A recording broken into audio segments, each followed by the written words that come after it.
A thug tries to punch an old veteran in front of the royal guard. Instant karma strikes. I had one hand on the dead man's handle and one eye on the mirror when the shouting started, and I want you to understand what that means, because most people have never had to think about it.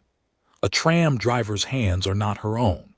The handle under my right palm is a spring. If I let go of it, the brakes bite and 40 tons of steel stops where it stands, and everyone standing in the aisle behind me goes down like skittles. So when a man begins to shout on my car, I cannot simply turn around. I have to keep my hand exactly where it is, and my eyes on the wet rail ahead, and watch the trouble in a strip of mirror the size of a book. That is how I saw all of it. In a mirror at an angle, at 11 minutes past midnight in the rain. My name is Muriel Basque. I have driven the last tram on the number 9, what everyone in this city calls the Ferry line, because it runs from Ironworks Halt along the wharves and over Kingsferry Bridge and up into the old town, for 11 years. My father drove it for 19 before me. I can tell you exactly who rides at midnight. Night nurses off the wards at St. Cuthwin's, porters from the fish market with their hands cracked white, 2 or 3 students who will fall asleep against the window and wake at the terminus with the print of the glass on their cheeks. Drunks, sometimes, not often. And on the 3 nights of the Lantern Vigil, I carry the old ones home. I should explain the vigil, in case you are from somewhere that does not keep it.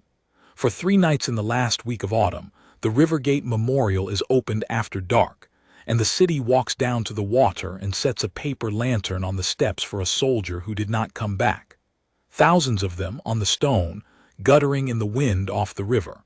The Crown sends a guard of honor to stand the 3 nights. And at midnight on each night, an old man climbs 6 stone steps with a bugle, and sounds the call they name lights down, and the lanterns are put out one by one. The old man had been climbing those steps for 41 years. His name was Thaddeus Rooke. Everyone on the Ferry line called him Tad, because he rode my tram, and because you cannot call a man Thaddeus when he has fallen asleep on your back seat with his mouth open. He was 79. He had a chest like a bellows with a hole punched in it, and when he laughed he had to stop and hold the rail and wait for the world to come back. He carried an old dented bugle in a canvas bag with a rope handle, and he never let anyone else carry the bag, not once, not even the year he had the pleurisy. He got on at Rivergate at 8 minutes past midnight that night, soaked to the shoulders, breathing in that shallow, careful way he had, as if his lungs were a full cup he was carrying across a room. He nodded at me in the mirror.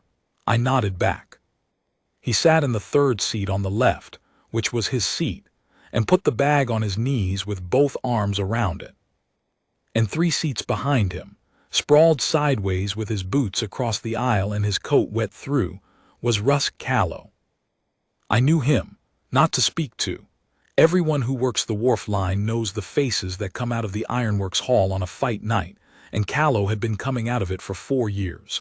A big-shouldered, small-eyed young man of 26 with a jaw like the corner of a table and a way of taking up an entire bench seat. He fought bare fist on the Ironworks card. That night he had been thrown off the card. I did not know that yet. I only knew that he came aboard at Ironworks Halt at 4 minutes past midnight, alone, with rain in his hair and his blood up and his phone already in his hand, filming himself. That is the thing I want on the record before anything else. Rusk Callow boarded my tram already recording. Nobody provoked him. Nobody looked at him. He came up the step with the little glass eye of that phone turned around to his own face, and he was talking to it low and fast, the way men talk to a mirror. "Last tram," he said to it. "Last tram, and look what's on it." He panned the phone around my car. There were 9 of us aboard, counting me. Win Odom, a night sister from St. Cuthwin's, half asleep in her cardigan. A young man called Pell, who I know by his face and his rucksack. 2 guild men from the vigil in their berets, going home to the tenements at Fenchurch. A woman with a shopping trolley. A man in a wet suit jacket asleep against the window. Tad Rooke, in the third seat on the left with his bag. And at the rear of the car, standing, not sitting, standing with his back to the bulkhead and his feet together and his cap under his arm, a royal guard. Guardsman Elias Brannock, 27 years old, 3rd Company. He had stood the vigil detail at the river gate that night from 6 in the evening until midnight, 6 hours motionless on wet stone with the rain running off the peak of his cap and down the back of his collar. And now the officers had gone in the wagon and the men were making their own way back to the barracks at Alderhall, which meant the last tram, which meant mine. He always stood. I asked him about that once on the second night when the car was empty and we were held at the signal at Bridgefoot. I said, "There's 40 empty seats, son. Sit down. You've been on those legs 6 hours." He said, "The uniform sits when the car is empty, ma'am. It isn't empty." That was the whole of our conversation in 3 years. So 9 of us, a wet Wednesday at 11 past midnight. The rails hissing, the bridge coming up. And Rusk Callow with his phone. He started on the guard first. I want that understood too, because the story went around afterward that Brannock had somehow gone looking for it, and Brannock had done nothing of the kind. He had done, in fact, precisely nothing, which was the entire trouble. Callow swung his legs down off the seat, stood up, and walked the length of my car with the phone held out at arm's length, and he stopped a pace and a half in front of the Royal Guard and looked him up and down like a man pricing a horse. "Look at this," he said to the phone, not to Brannock.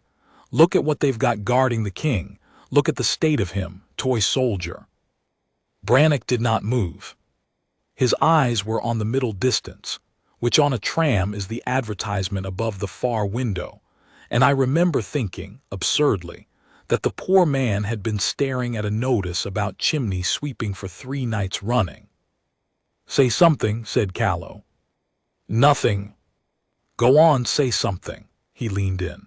He was a head shorter than Brannock but twice as wide, and he put his face up close. "They wind you up in the morning, do they? Wind you up and stand you in the rain." He tapped the guard's chest with the back of 2 fingers. Not a blow, a tap, the kind of thing a man does when he is looking for permission to do worse. And Brannock simply was not there to be provoked. He did not stiffen. He did not color. He did not do the thing that men do, which is the tiny tightening around the eyes that tells you they have heard and they are counting.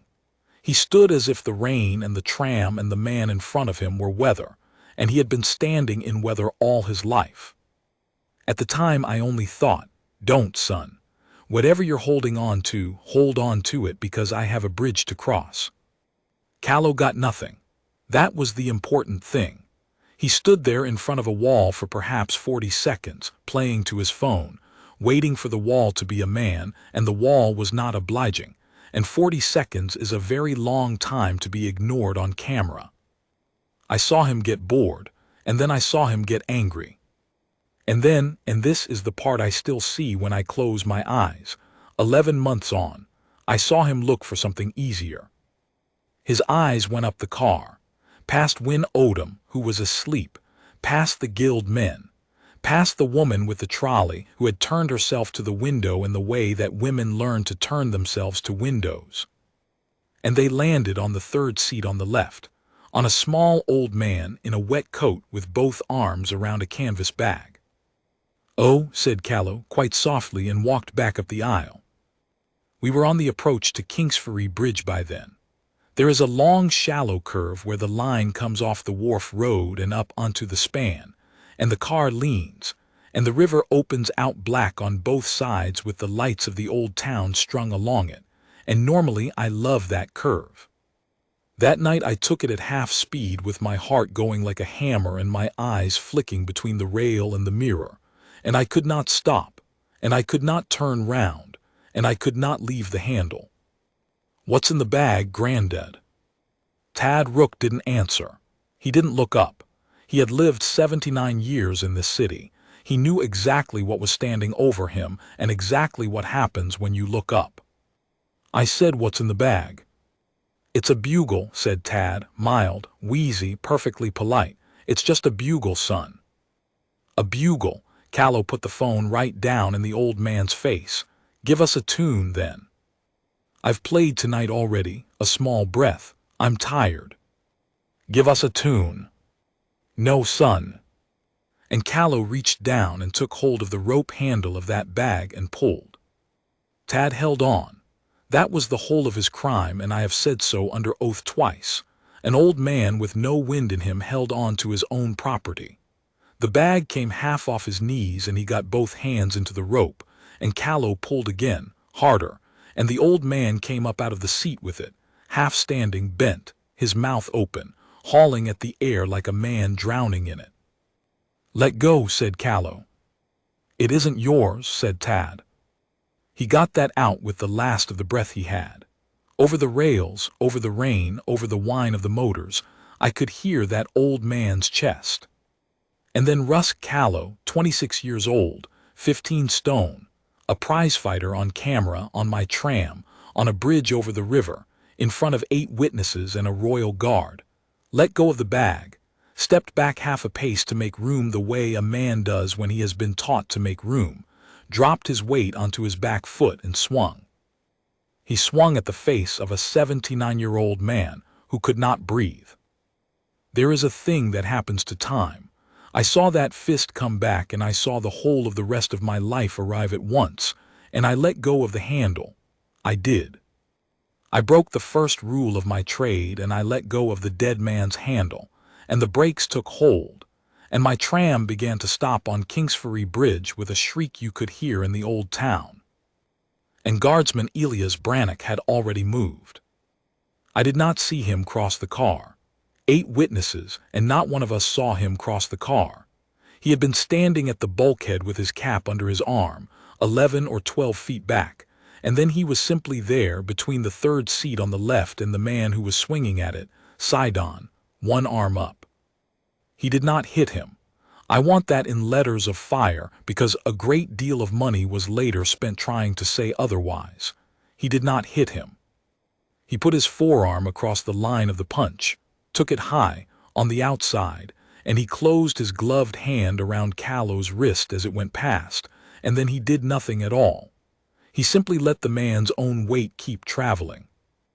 And Rusk Callow's fist, which was going at an old man's jaw with 15 stone behind it, went instead into empty air, and then into the vertical brass stanchion by the third seat, and then Callow himself went past the guard's hip and into the stanchion after it, shoulder first, and the tram was braking hard under all of us, and he lost the last of his feet and went down flat on his back in the aisle with his phone skittering away under the seats. He never touched Thad Rooke, not one hair. The nearest that fist got to that old man's face was the width of a guard's forearm. The car stopped, the lights flickered and came back, the rain drummed. And Rusk Callow lay on the floor of my tram, on his back on the bridge in front of everybody, holding his own right hand. The only man he knocked down that night was himself. Here is what I did next, and here is what I did not do, and the difference between the two has cost me 11 months of sleep. What I did was this.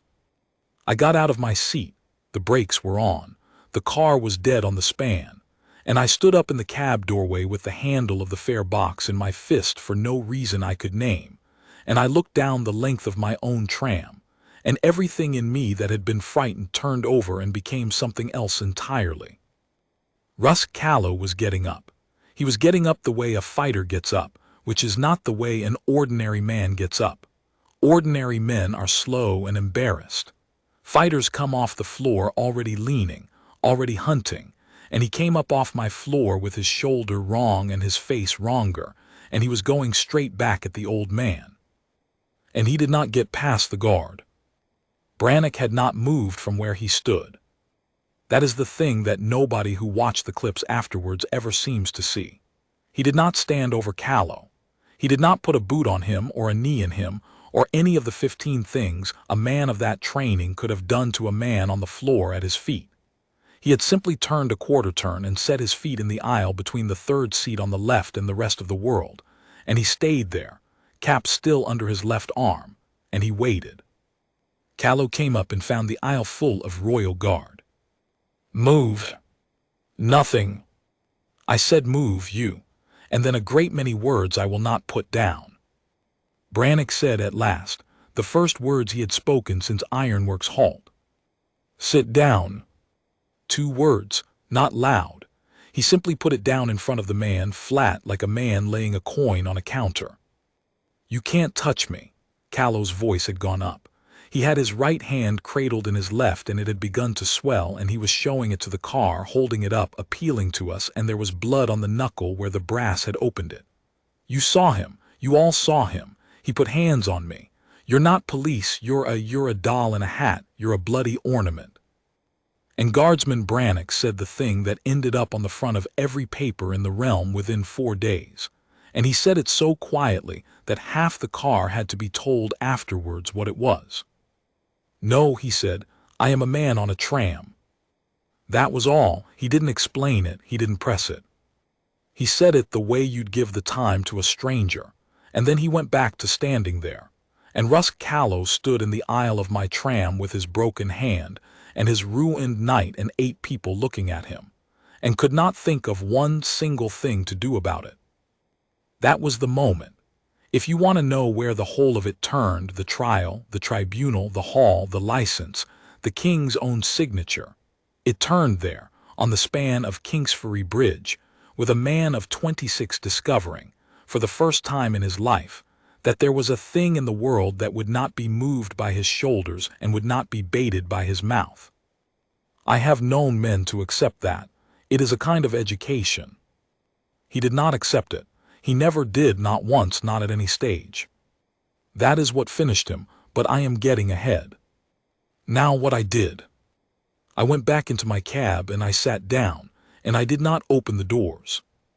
You may not know what a tram is legally.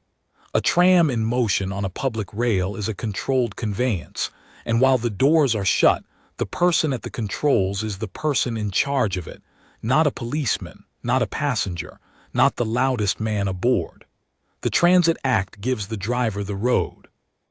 It says, in language 140 years old, that the conductor of a public conveyance may hold the doors and carry the vehicle to the nearest lawful post where a warden may be found, and that any person aboard who obstructs her in that is guilty of an offense. I had read that clause exactly once in a training room at the age of 22, and had never thought of it again in my life. I thought of it that night. I took the brake off.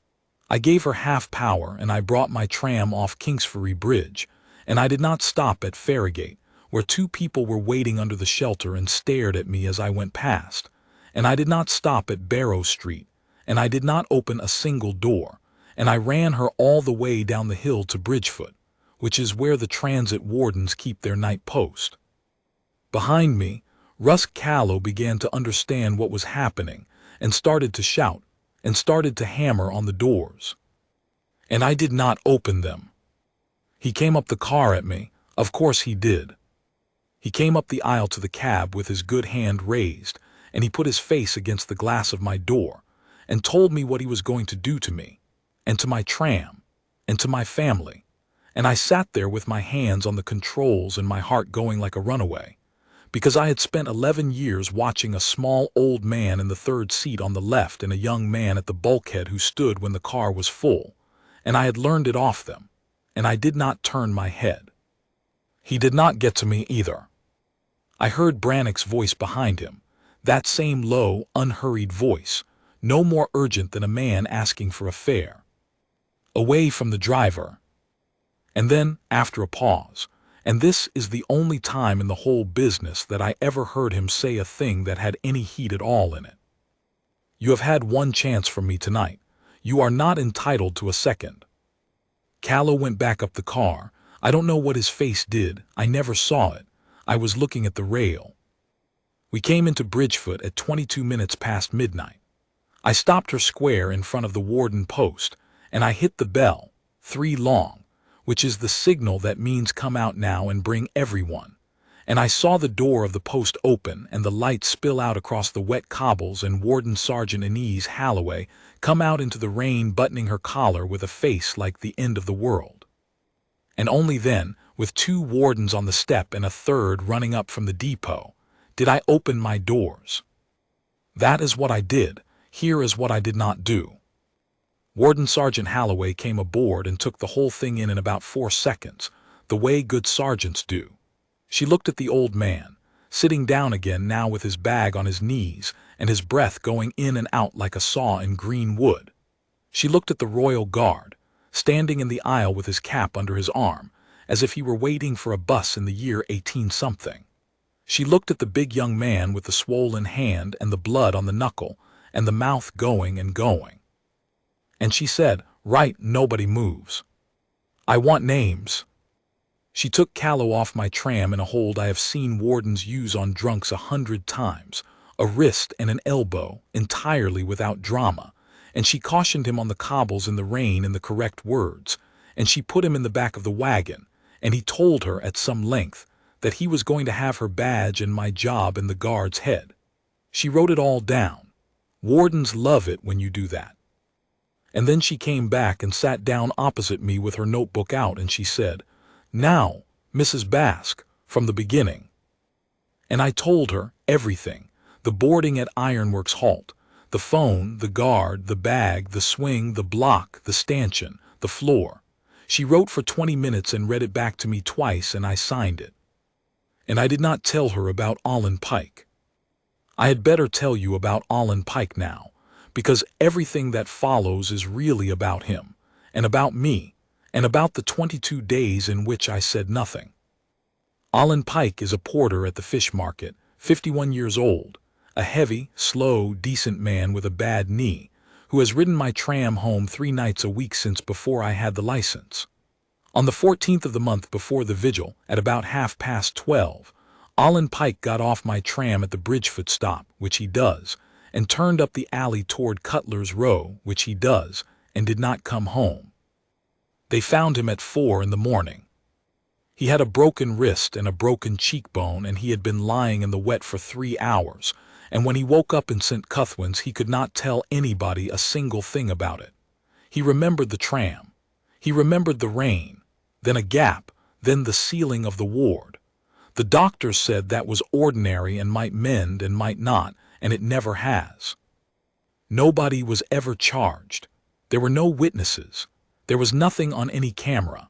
The wardens knocked on doors for a fortnight, and then the file went quiet, the way files do, and Allen came back to the fish market in the spring with a hand that will not close all the way. And there was a witness.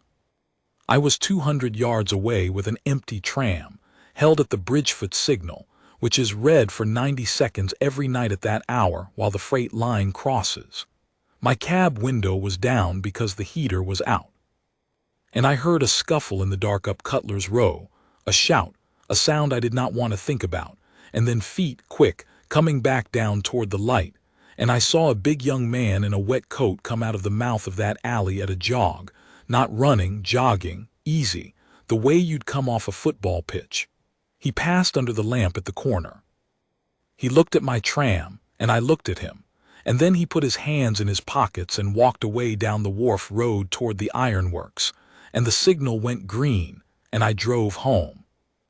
I told myself I had seen nothing. I told myself a man jogging out of an alley is not a crime. I told myself, when they found Allen 4 hours later, that I could not possibly say it was the same man, that the light was bad, that I would be destroyed in a witness box by a clever lawyer, and I would help nobody and lose everything. I told myself I had a mortgage and a mother in a home at Fenchurch that costs 11 crowns a week. I told myself all of that for 22 days, and it worked, and I slept most nights. And then a big young man in a wet coat got on my tram and swung at Thaddeus Rooke, and I recognized the shoulders before I recognized the face. I knew in the mirror on the bridge with my hand on the handle before he ever touched that bag. That is why I let go of it. That is the true reason, and the one I did not give in my statement, and Warden Sergeant Halloway sat in front of me with her pen and asked me if there was anything else at all, anything, however small, and I looked at my own hands and I said, "No, Sergeant. That's the whole of it." I have never told a bigger lie than that word, no. For about 30 hours, it was a simple story, and everybody in the city understood it. The wardens charged Rusk Callow with attempted assault on Thaddeus Rooke, with attempted robbery of the bag, with threatening behavior toward the driver of a public conveyance, and with obstruction under the Transit Act. Callow's hand was in a splint. He had broken 2 bones in it against a brass pole, and he had done it himself, and the warden's surgeon wrote that down in exactly those words, and I have a copy. Tad Rooke went to St. Cuthwin's and came home with a note about his chest and nothing else, not a mark on him, not one. The depot gave me the Thursday off. The Farallline ran with a relief driver. And that would have been the end of it, a bad night, a court date, a young thug with a splint except for one thing. Rusk Callow's phone had gone under the seats. It went under the seats when he fell, and it was still recording, and Warden Sergeant Halloway seized it correctly with a receipt and bagged it and booked it in. But before that, before the fall, in the 90 seconds, while he was standing in front of the Royal Guard calling him a doll in a hat and getting nothing back, Rusk Callow had been live. Not recording, live, streaming out to whoever cared to watch a man be a nuisance on a night tram, and 40 or 50 people did care, and 3 of them were clever enough to be capturing it as it went. And so within a day and a half, there was a clip. I need you to understand what was in that clip, because it is the reason a good man very nearly lost everything. It began, the version that went round, the version that got 500,000 views by the weekend. It began 19 seconds before the swing. It began with Rusk Callow's hand on the rope handle of a canvas bag and an old man's voice saying it isn't yours. And then the picture jerks, because a fist has been thrown and a phone is in that fist's hand, and the world spins. And the next clear image in that clip is a Royal Guard standing over a man on the floor of a tram. It did not show the swing. The phone was in the swinging hand. The swing is 9 frames of ceiling. It did not show the block.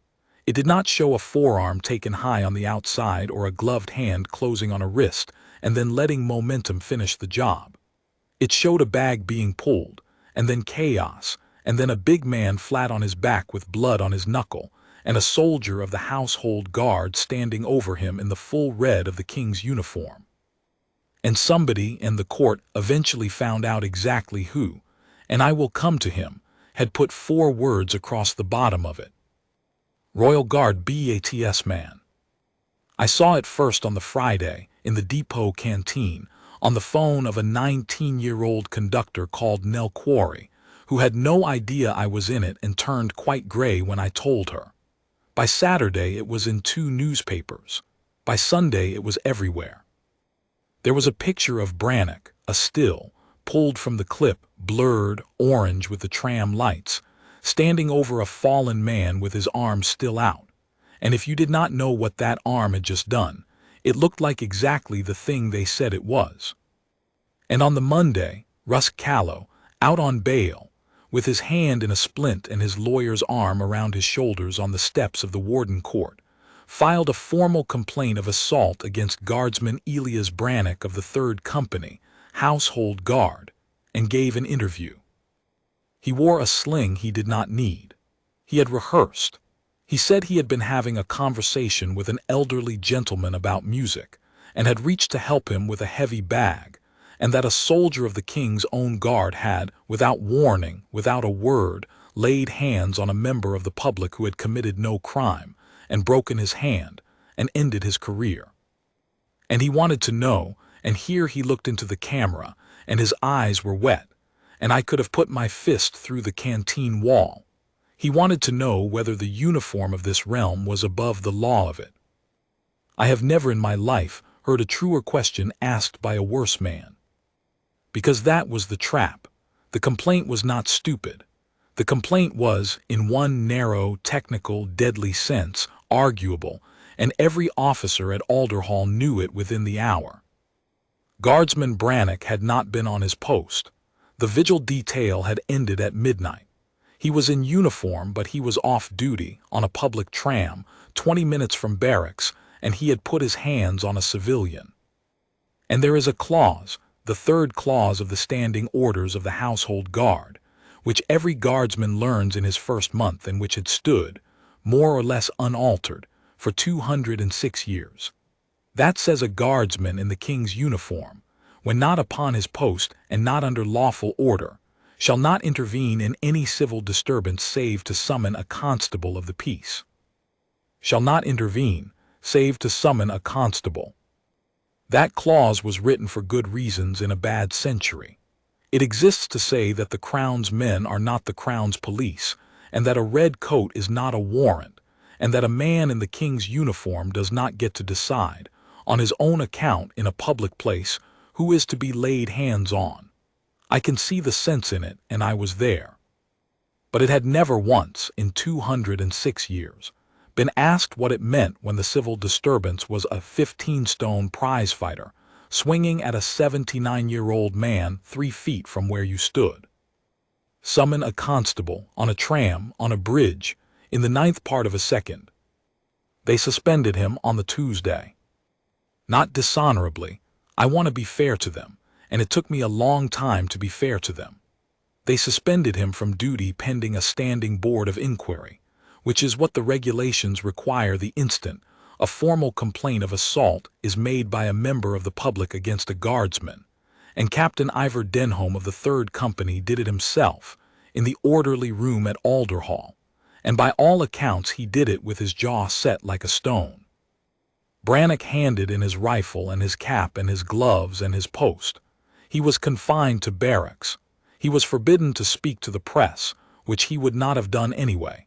He was forbidden to speak to any witness in the criminal matter, which meant me, and which meant Tad, because to do so would look like interference. So there we were, 9 days after Kingsferry Bridge. The man who had swung at an old veteran was walking around the wharf road with his arm in a sling he did not need, being bought drinks. And the man who had stopped him was in a barrack room with nothing on his shoulders, waiting to be told whether he was still a soldier.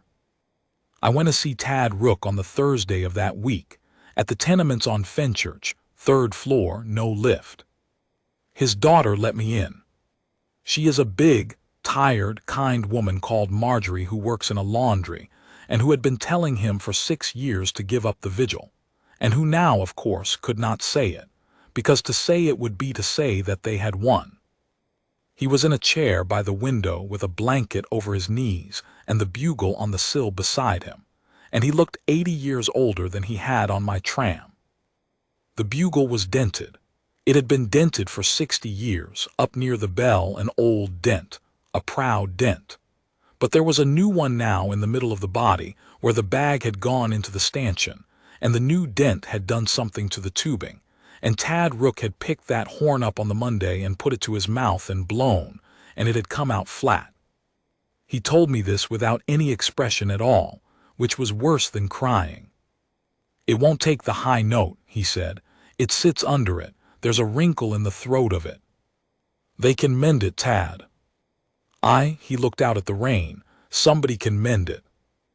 And then he said the thing that put me on the road I ended up walking, and he did not know he was saying it.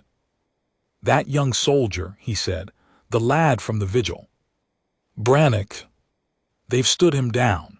He turned his head and looked at me. His eyes were pale and wet and perfectly clear. "Because of me. Because of an old fool who couldn't let go of a bag. That's not Muriel." He said my name like my father used to. "I have carried that horn to those steps for 41 years. Do you know what it is I'm sounding? It isn't a tune. It's a call. It's the call we used at Faro Bridge to bring the lost men in through the fog, because they couldn't see a hand in front of them and they could hear a horn. I stood in 6 inches of water for 2 hours and 11 minutes, and I blew that call until my lungs came apart, and that is why I breathe like this, and I have never once been sorry for it." He stopped. He got his breath. Marjorie watched him from the doorway with her hands in a tea towel. "I blew it so the lost ones could find their way in," he said. "And there's a lad in a barracks tonight who stepped in front of a fist for me and can't find his way in. And what am I doing? I'm sat here in a chair with a bent horn, saying nothing." He looked at me. "Are you saying anything, Muriel?" I said I had given a statement. He nodded slowly and looked back out of the window and did not say another word about it. And I went down 3 flights of stairs and sat in my car in the rain outside that tenement for 25 minutes without turning the key. "Are you saying anything, Muriel?" The standing board of inquiry was set for the 9th of the following month, at Alderhall, closed. Rusk Callow's criminal trial was set for the 22nd, at the Sessions House, open. And in between the two, on a Tuesday evening in the second week, a man came to find me at the depot. Godric Slade is not a large man. That surprised me. I had expected a slab, because he owns the Ironworks Hall and has done for 20 years, and I had built him in my head out of the men who come out of it. He is small and neat and about 60, with a gray overcoat and very clean shoes, and he waited for me by the fare office in the depot yard with his hands behind his back, admiring the trams the way a man admires horses. "Mrs. Bask," he had a soft voice, "I've a great respect for the fare line. My mother rode it." Everybody's mother rode it. "That's true," he smiled. "That's very true." He said he wanted to say first how disgusted he was. Callow was a disgrace and had been thrown off his card 3 hours before he ever got on my tram. Thrown off, he said, for putting a thumb in a man's eye. He said all of this with the perfect fluency of a man who had said it to 11 other people that week. And then he said, "It's an awful thing for a woman in your position." "Is it?"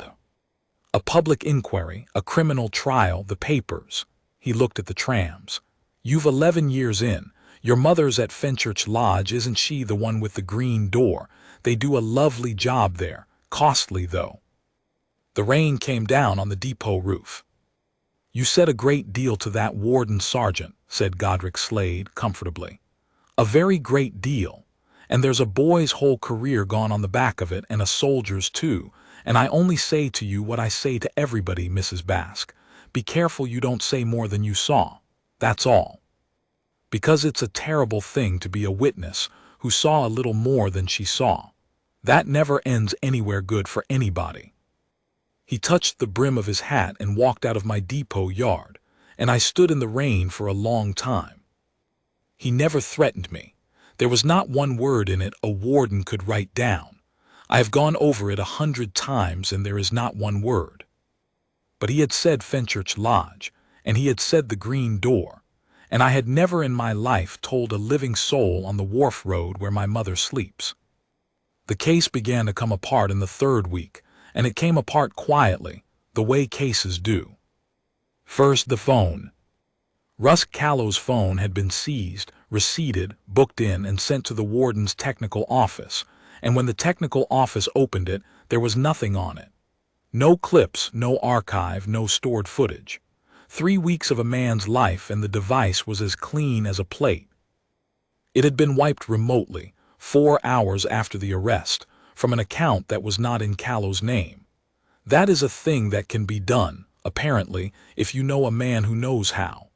It is not, in itself, a crime that anyone could prove against anybody, because you cannot prove which hand pressed which button in which room. So the live stream from that night existed only as the clip.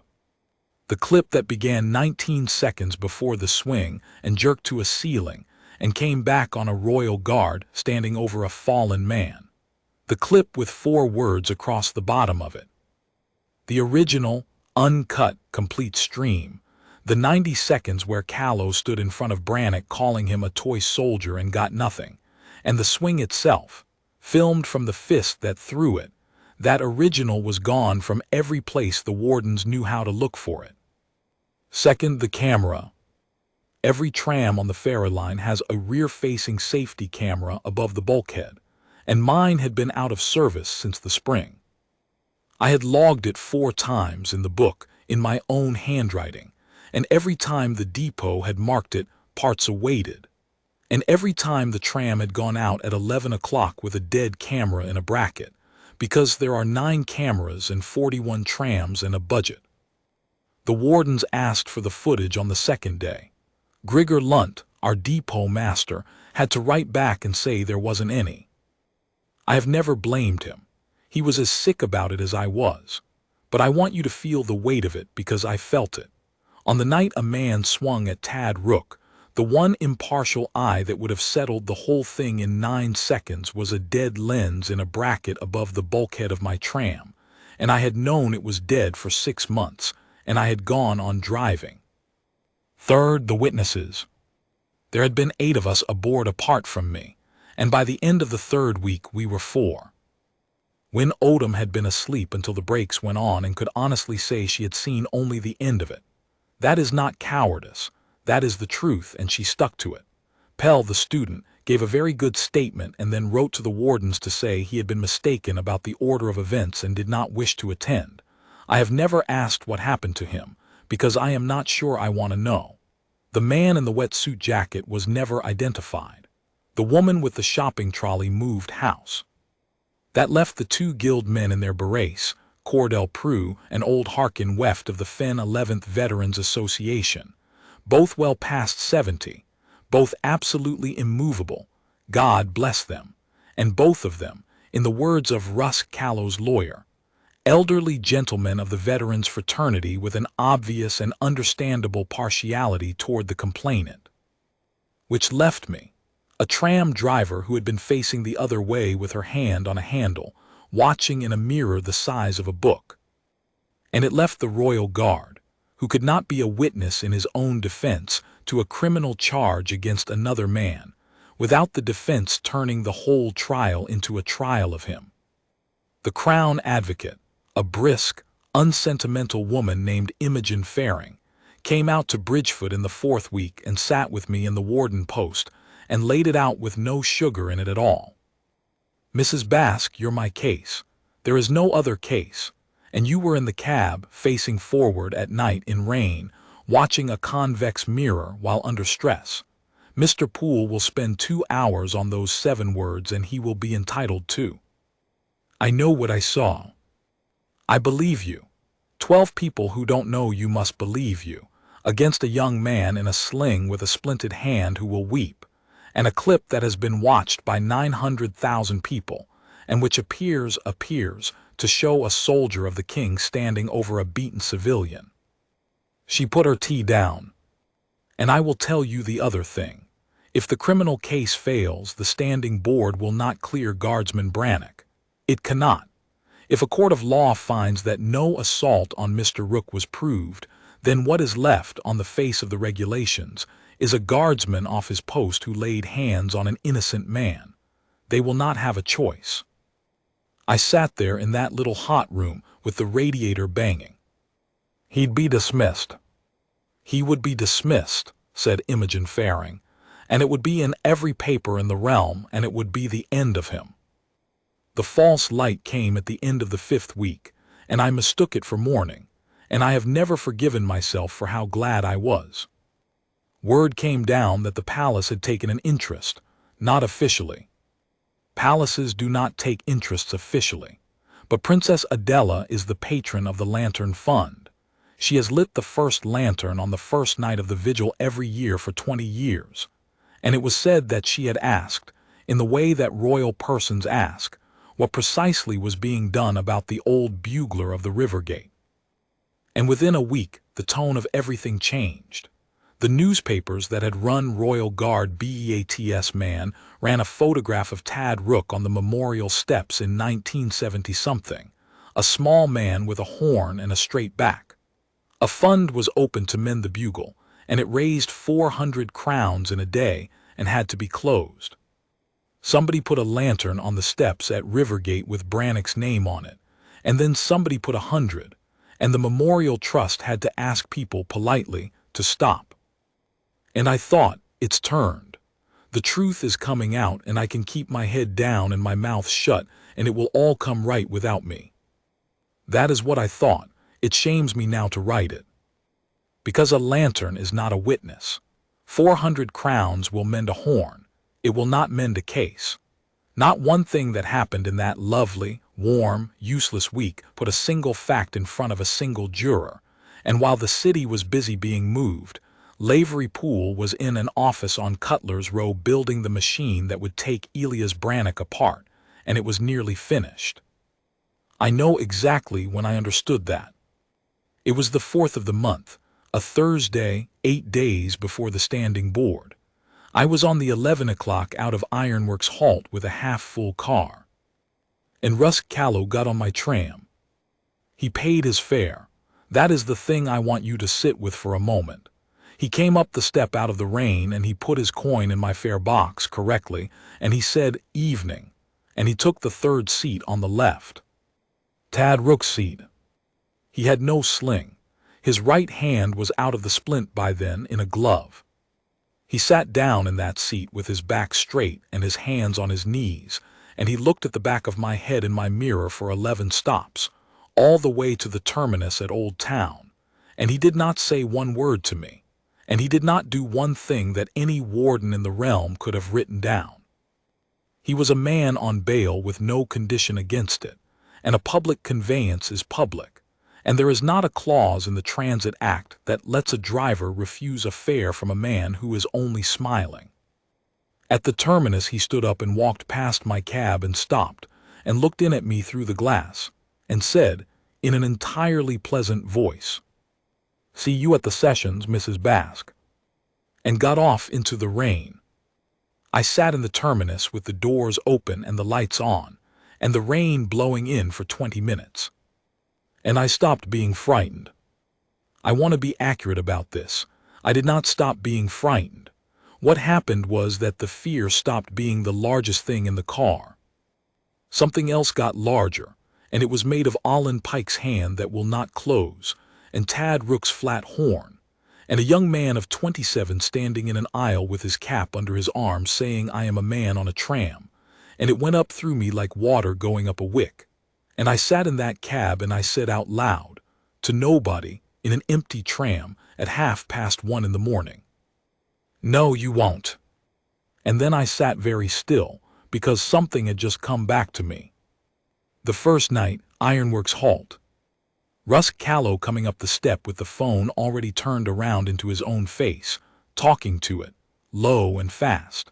I had heard every word he said in those first 4 seconds, because a tram at rest is a quiet place, and my cab window was open, and I had told the wardens the words and they had written them down, and nobody, not one person in 5 weeks, had thought about them for a single second.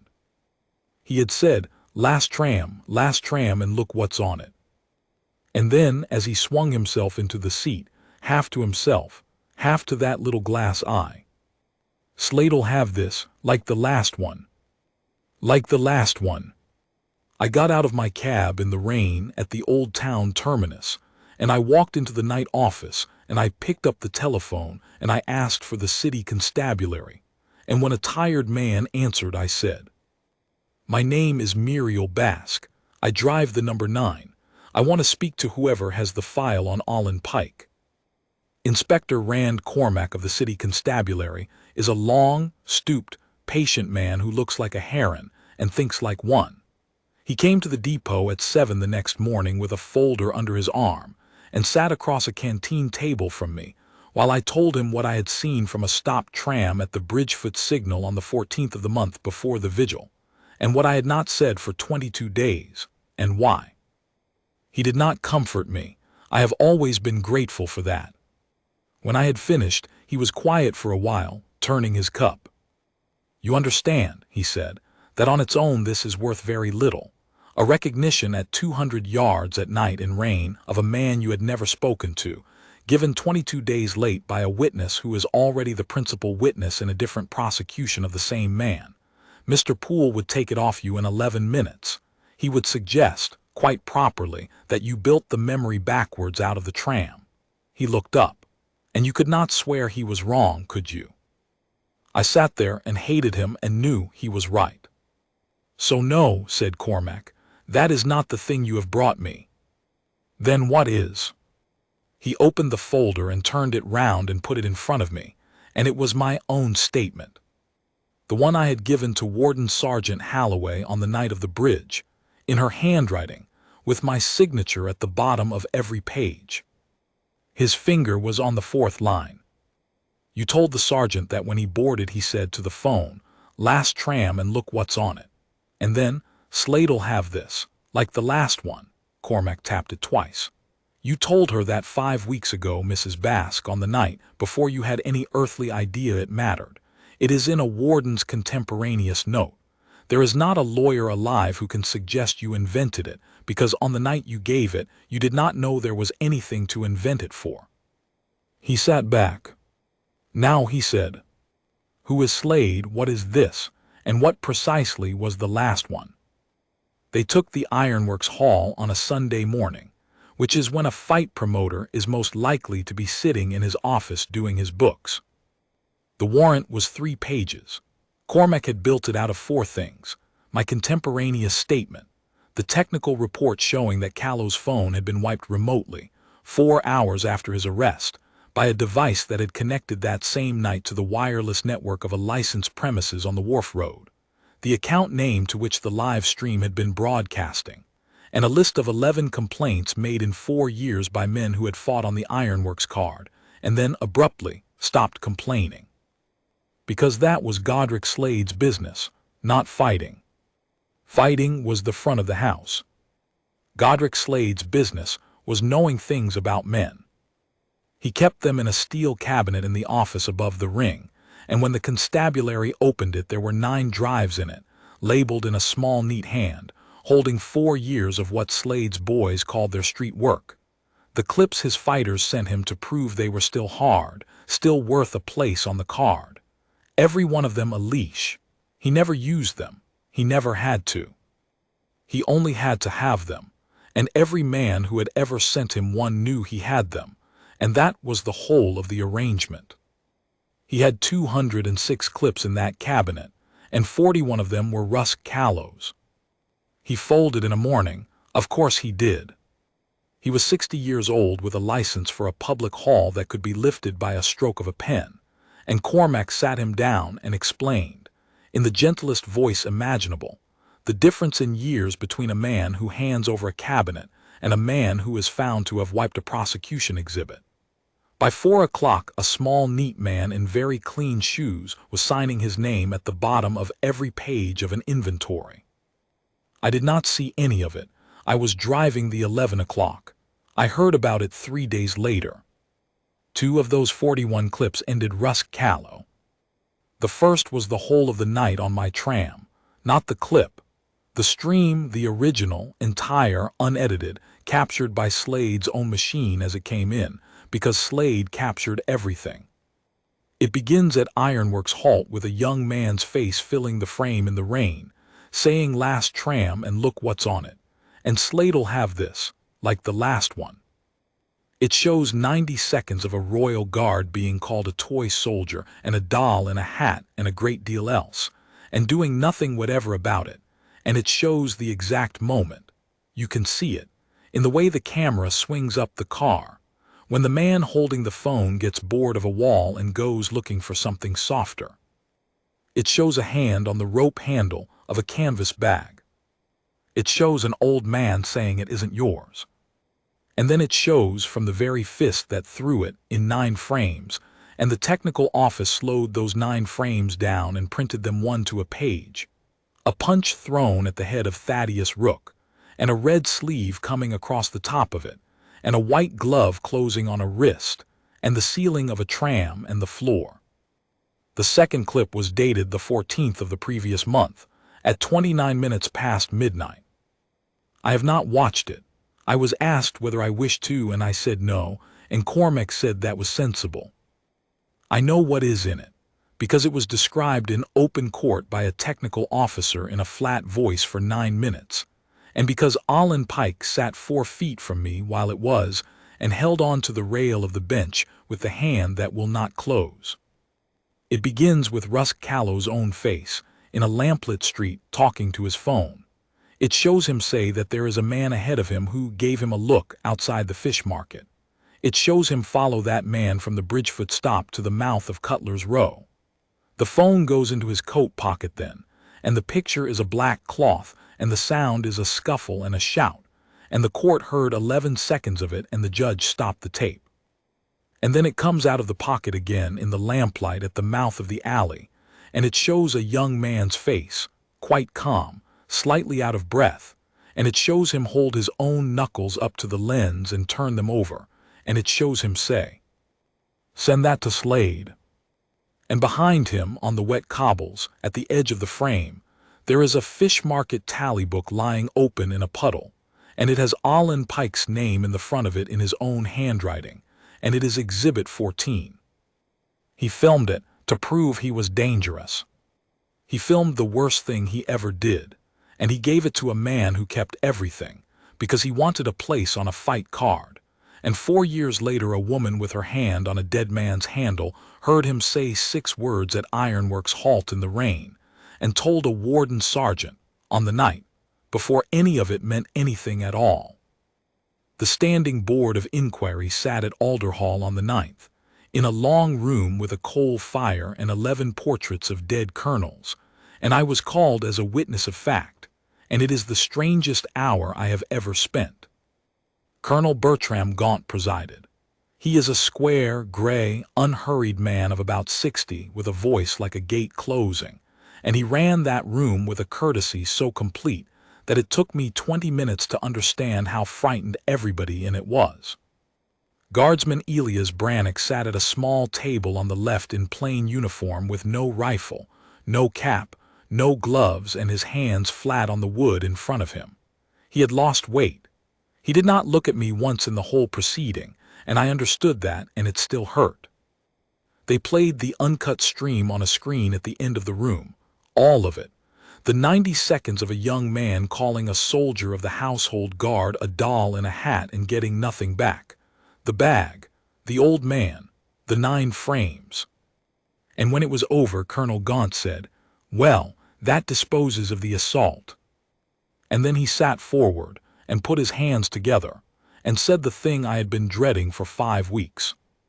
Guardsman Brannock, it is not, I am afraid, the question before this board. He read out the 3rd clause. He read it in the way you read something you have known by heart since you were 19.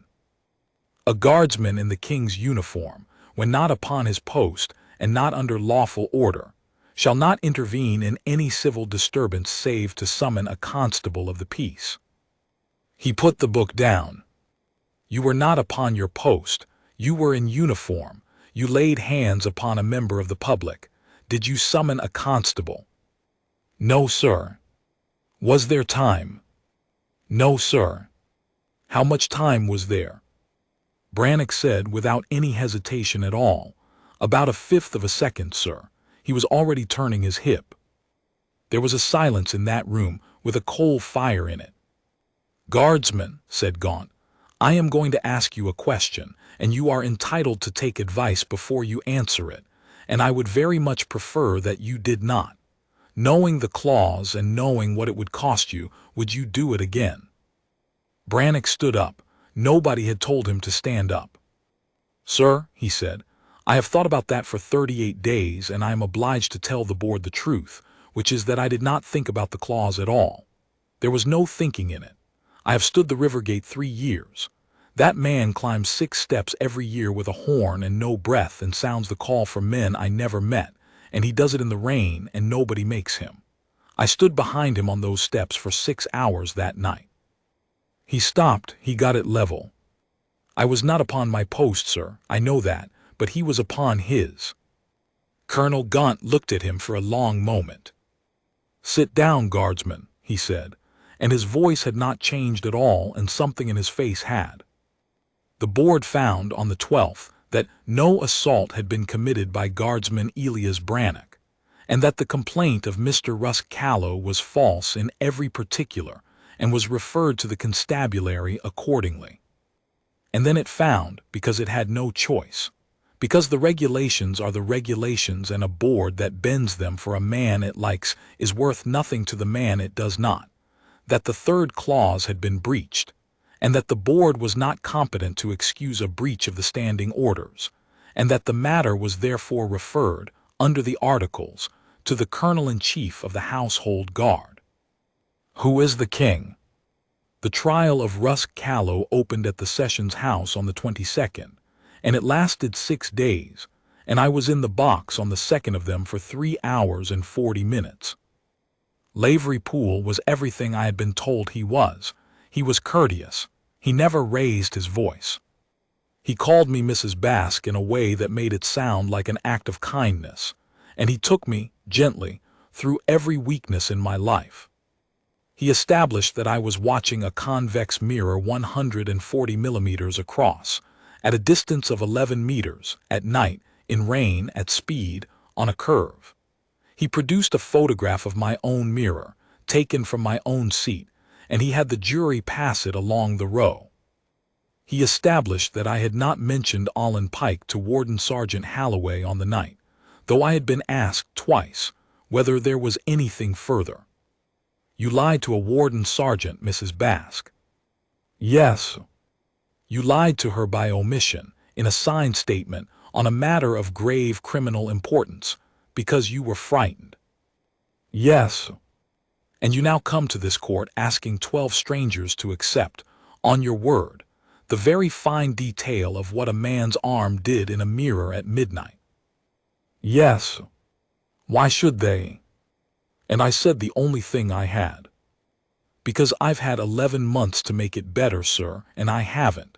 If I were building it, I'd have built myself braver. Poole looked at me for a moment. Imogen Faring told me afterwards that it was the answer that did it. What I do know is that Poole did not ask me another question about the alley, and that he moved to the mirror, and that the mirror did not save him, because by then the Crown had something a mirror could not be argued with. They played the uncut stream on the 4th day. I watched the jury and not the screen. I have watched a great many people's faces in a mirror, and I will tell you that I saw the case end.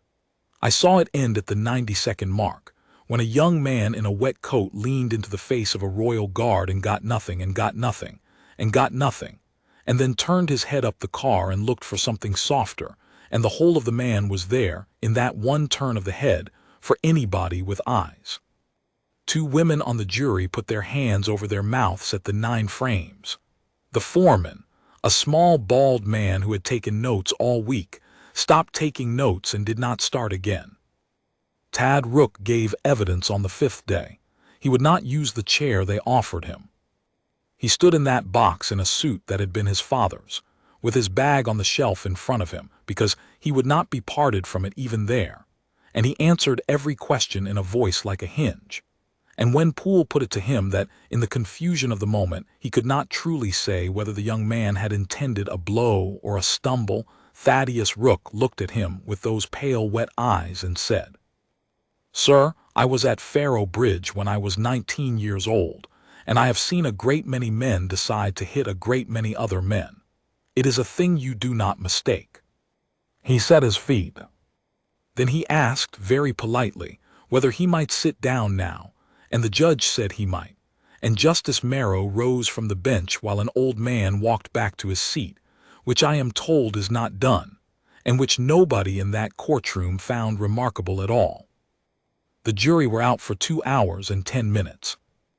They convicted Rusk Callow of the attempted assault on Thaddeus Rooke, of attempted robbery of the bag, of obstruction of the driver of a public conveyance, and on the second indictment, which had been joined by then, of the grievous assault upon Allen Pike in Cutler's Row, an offense for which he had walked free for 11 months, and about which he had been so proud that he had filmed it. Justice Marrow gave him 7 years. He said, in sentencing, a thing that was printed in every paper in the realm, and that I have on a piece of paper in the drawer of my kitchen table. You did not fail to strike Mr. Rooke because you repented. You did not fail because you missed. You failed because a man stood between you and an old soldier, and did his duty at a cost he could not possibly have calculated in the time available to him. And you then attempted to destroy that man with a lie. The court has no interest in your remorse and does not believe in it. The court is interested in the fact that every single thing which convicts you today, you made yourself with your own hands for your own vanity and gave away for a place on a fight card. Take him down. The rest of it fell like a wall. The prize-fighting license board sat in the second week of the new year and struck Rusk Callow from the register of licensed combatants of the realm, permanently, in a hearing that lasted 11 minutes and which he did not attend, being otherwise engaged. He will not fight for money in this kingdom again as long as he lives. The Ironworks Hall lost its public license in March. Godric Slade pleaded guilty to perverting the course of justice and to 2 counts of concealing evidence of an offense, and got 4 years, and his steel cabinet is now 9 drives in an evidence store. The constabulary have been working through the other 165 clips ever since. There have been 11 further prosecutions, and there will be more. Men who had been leashed for years by a small, neat man in clean shoes have been walking into constabulary stations all over this city to say so. Alan Pike gave his victim's statement in a steady voice and then sat down and could not stand up again for a while. His hand will not close. It will never close. But he told the court that for 11 months he had not known whether it had been a stranger or somebody he knew, or whether it had been his own fault, and that he could sleep now, and had not slept properly since. He said that was worth more to him than the 7 years. And guardsman Elias Brannock, 3rd Company, household guard, was cleared of every particular of the complaint against him, and was returned to duty, and was given his rifle and his cap, and his white gloves back by Captain Ivor Denholm in the orderly room at Alderhall on a Tuesday morning, in about 90 seconds, with no ceremony whatever. But there was still the clause. I was not there for that, obviously. I am a tram driver, but it was published because it had to be, and it is a public document of the realm, and I have read it more times than is probably healthy. King Alaric, as Colonel-in-Chief of the Household Guard, took the board's referral and held it for 3 weeks, and then did the thing that nobody at Alderhall expected, which was that he did not pardon Guardsman Brannock at all. He said, and Colonel Gaunt was in the room and has repeated it since, that to pardon the man would be to agree that the man had done wrong, and that he was not prepared to agree to that, and that the fault therefore lay elsewhere, and that a king who finds a fault in his own standing orders and does not mend it is a poor sort of landlord. And on the 9th of April he amended the 3rd clause of the standing orders of the Household Guard, which had stood since the reign of his great-great-grandfather, and it now reads, Guardsman in the king's uniform, when not upon his post and not under lawful order, shall not intervene in any civil disturbance save to summon a constable of the peace, provided that nothing in this clause shall be taken to prevent a guardsman from interposing his person, without offensive violence, between an unlawful blow and any person who cannot bear it. The restraint of a violent hand is not violence. A man does not cease to be a subject of this realm because he is wearing its coat. It is called in the regulations the Rivergate Amendment. It is not called that at Alderhall. At Alderhall the young ones call it the tram clause, and I am told that when a new man recites it in his 9th week, the corporals make him recite the whole of it, including the last line, and that they make him do it standing up. The Lantern Vigil came round again in the last week of autumn, as it does, and I want to end there because that is where it ends. They had mended the horn. The fund that raised 400 crowns in a day had been closed, and the money given to the Lantern Fund instead, and the mending was done for nothing by an old instrument maker in the old town who had served in the Fen 11th himself, and would not be argued with. He took the new dent out of the throat and he left the old one, up near the bell, because Thad Rooke came to his shop and stood over him and told him that if he touched that one he would take the horn home unmended and blow it flat for the rest of his life. It came back with a high note in it. I was not at the memorial. I was on the ferry line, because it was the first night of the vigil and the last tram runs at midnight, and somebody has to carry this city home in the dark, and I have never once let somebody else do it. But here is what happened, and it happened on my tram, and it was not my idea, and to this day I do not know whose it was. At 4 minutes past midnight I came along the wharf road toward Kingsferry Bridge with a full car, the guild men, the night sisters, Win Odom, Nell Quarry riding as conductor because she asked to, Alan Pike in the fourth seat on the right with his tally book in his coat, and a great many people I did not know, who had come down for the lanterns and who had, for some reason, all decided to take the number 9. Guardsman Elias Brannock got on at Rivergate, off the vigil detail, 6 hours on wet stone, cap under his arm. He went down to the bulkhead at the rear and put his back against it and set his feet and stood. And Thaddeus Rooke got on behind him, 79 years old, soaked to the shoulders, with a canvas bag on a rope handle held in both arms, and he took the third seat on the left, which is his seat, and which had been kept for him, and which will be kept for him. And when I came out onto the span of Kingsferry Bridge, at 11 minutes past midnight, I stopped my tram. I stopped it in exactly the place where I had let go of the handle. I have wondered since whether I could find that spot again in daylight, and I am certain that I could, because there is a joint in the rail there and my tram goes over it with a particular sound, and I have heard that sound in my sleep for a year.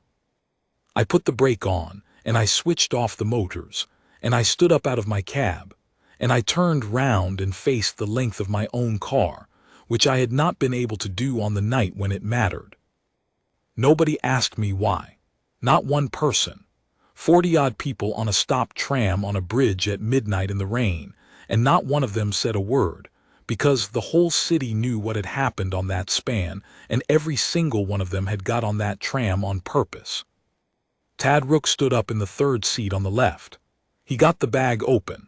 He took the horn out and he looked at it for a moment, in the light of my tram, an old dented brass thing with 60 years of somebody's hands on it.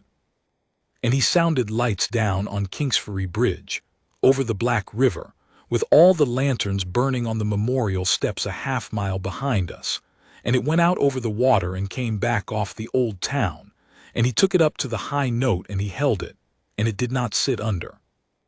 And every man and woman on my tram stood up. They stood up in the aisle and between the seats and in the doorway. Alan Pike stood up with his hand that will not close pressed flat against his coat. The guild men in their berets came to attention like men 40 years younger, and their chins came up. Win Odom stood with her handbag against her chest. Nell Quarry, who is 19 and who had never been to a vigil in her life, stood at the fare box with tears running down her face and did not wipe them. And at the back of my car, at the bulkhead, a young man in the red coat of the household guard put his cap on his head and came to the salute, and held it, and did not move, and the rain came down the windows behind him. 2 minutes, that is what the vigil asks. 2 minutes wherever you are, whatever you are doing. I gave it 3 because I am the driver, and on a public conveyance the driver has the road. I have thought a great deal in the year since about that word karma. The papers used it. They used it constantly. Instant karma, they wrote, over a photograph of a big young man on his back on the floor of a tram with his own broken hand held against his chest. And it is not wrong exactly. He did break his hand on a brass pole with his own strength, in a 1/9 of a second, in front of 8 people, and a camera he had turned on himself. There is a rough justice in that, and I will not pretend I did not enjoy it. But that is not the karma. That was only the down payment. The karma took 11 months. It was made of a warden sergeant who wrote down 6 words she did not understand, and a lawyer who told me the truth when a lie would have been kinder, and a heron of a policeman who would not comfort me. It was made of an old man who stood in a witness box when he was offered a chair, and a colonel who would not bend a regulation for a man he admired, and a king who found the fault in his own house and mended it instead of pardoning it. It was made of 12 strangers watching a young man's head turn up a tram car, looking for something softer. And it was made, in the end, of a thing I did not have on the night and had to go and get. A woman standing up in a box saying, yes, I lied, and yes, I was frightened, and yes, it was him. Rusk Callow armed all of it himself, every round of it. He filmed his own worst hour to impress a man who kept everything, and he boasted about it in the rain at Ironworks Halt where a tram driver could hear. And then he swung at the one man in this city that nobody would forgive him for, in front of the one man in this city who would not move. He did not fail because he was unlucky. He failed because he was exactly what he was, in front of exactly the wrong people. And the law of the realm is a slow, cold, magnificent machine. And once he had fed himself into it, it did the rest. I still drive the Farah line. 11 years, going on 13. The camera above the bulkhead was replaced in January. The whole fleet was, in 8 weeks, after a transport board that had been awaiting parts for 6 months, discovered that it could be at the Sessions House explaining itself instead. Thad Rooke will be 81 this year. He says he has 2 vigils left in him. He has been saying that for 9 years. And guardsman Elias Brannock still rides my tram on the 3 nights of the vigil, and he still will not sit while the car is full, and I still tell him to, and he still says the uniform sits when the car is empty, ma'am, and it isn't empty. I have stopped arguing with him about it. He was right, you see. That is the part I cannot get past, even now, a year on, with all of it done, and the man who did it in a cell and the horn mended, and the clause rewritten in a book at Alderhall that 100 young men will learn by heart this year. He said it to a man on the floor of my tram, in a voice you could barely hear over the rain, when he could have said anything in the world and been forgiven for it. I am a man on a tram. Not a statue, not an ornament. Not a doll in a hat, and not a soldier off his post, and not a red coat that walks past a thing because a 200-year-old book tells it to.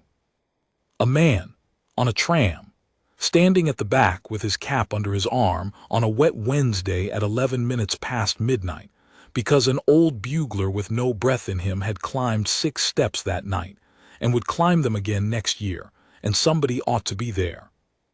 That is all it was. And it was enough to stop a fist and break a hall and free a porter who had lost 11 months of sleep, and put 7 years on a man who thought he was untouchable, and change the law of the king's own house. I keep my hand on the handle, I keep my eyes on the rail. But I do not tell myself any more that I have seen nothing.